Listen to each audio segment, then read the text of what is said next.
guys, and welcome back to my channel. If you're new here, hi. I feel like I'm also new here because I haven't made a video in forever. But today I'm gonna kind of talk about geraniums. Everything you need to know about geraniums, the care for them, how to propagate, make a plant more full, all about that. The reason that I want to do geraniums is because I have a lot of geraniums. Geraniums are one of those plants that I can keep indoors, outdoors, in soil, in a propagation vessel of water, and they will always thrive. Let me take you on a little journey of the geranium life. There are about 280 different species of geranium, and they can kind of go by a few different names. Most commonly is the geranium, or a stork's bill, or a crane's bill. If you know those names, that is the same plant that I'm going to be talking about today. This particular one that we are going to be talking about today is the most common geranium that most people will see in their travels. This deeper green with the veining. And then as the leaves mature, they'll get this little ring of like dark purple, kind of brownish on them, which is like a telltale sign to tell apart your geraniums from any other plants. It is a leafy green, very fragrant plant. The most common geranium bloom would be a red. This is a geranium bloom. It is gorgeous. The leaves are velvety soft and shiny in the light, and they always grow a larger stem kind of away from the plant itself, and then it blooms just right above the plant, which I think is just like a cute little statement piece and so gorgeous. Most people keep them in their house as houseplants, but you can also use them as an annual in your planters outside, and they will allegedly survive a zone 5 and up. The leaves won't survive, but if you cut it right down to the root, then it'll be just fine. That is going to be an experiment that we are kind of experimenting on, so don't forget to hit that subscribe button so you can figure out what I'm talking about. They are more common to thrive in an outdoor perennial situation in like places like South Africa, which are hot and humid and dry. Hot and dry climates, which is what they like. They will continuously bloom throughout the growing season, always throwing out blooms, which is what they're known for.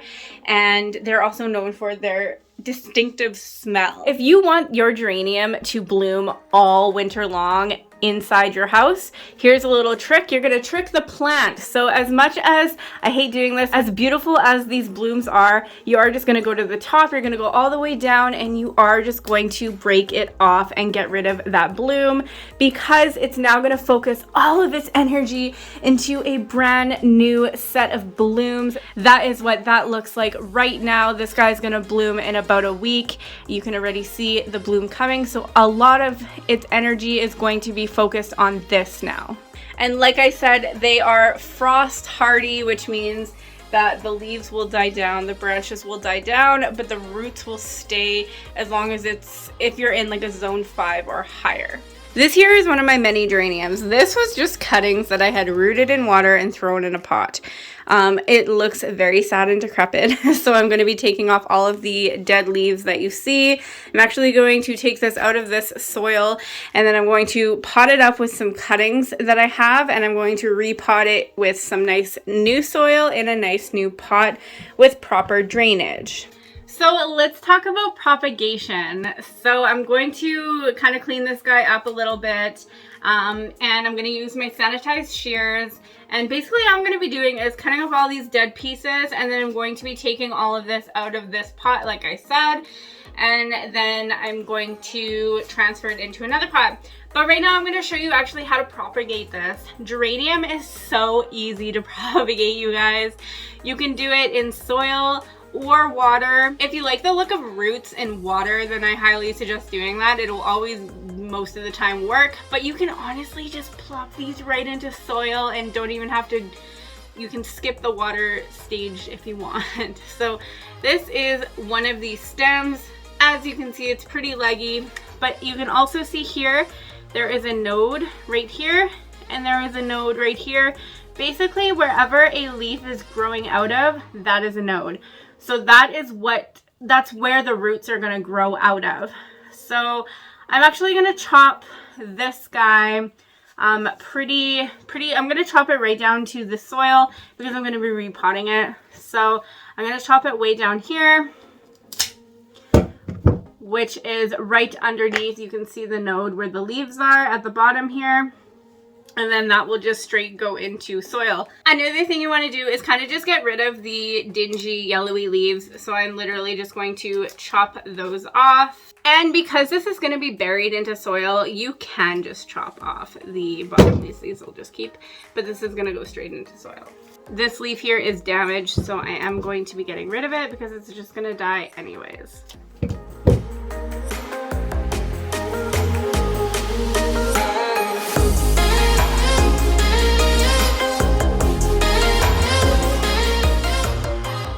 So Melissa, why don't you just prune this and keep the same cuttings in this pot, or put more in this pot? Yep, I can definitely do that, but I'll tell you right now that all of these will start growing again. So this is just another pot. I'm going to keep watering it and doing what I do with my geraniums, but I'm going to make another full pot, which is the goal. After about 2 weeks of your geranium cuttings sitting in water, this is what they're going to look like. I know the water is a little bit murky, but let's just take these out. And as you can see, they have some beautiful white roots. They are kind of stringy, small roots, which is what you want on a geranium. Some of these actually don't have roots. There's probably 2 out of the 4 that here have roots, but I'm still going to plant them anyways. The one downfall to having geraniums in water is that sometimes the plants will be floppy, they won't be perky, and they might start decoloring or losing their color or crisping. So that's just because they're not getting the correct nutrients that they should be when in soil, opposed to just straight water. So I'm going to combine these with the cuttings that I cut from that other plant, and I'm going to plop them into a new pot.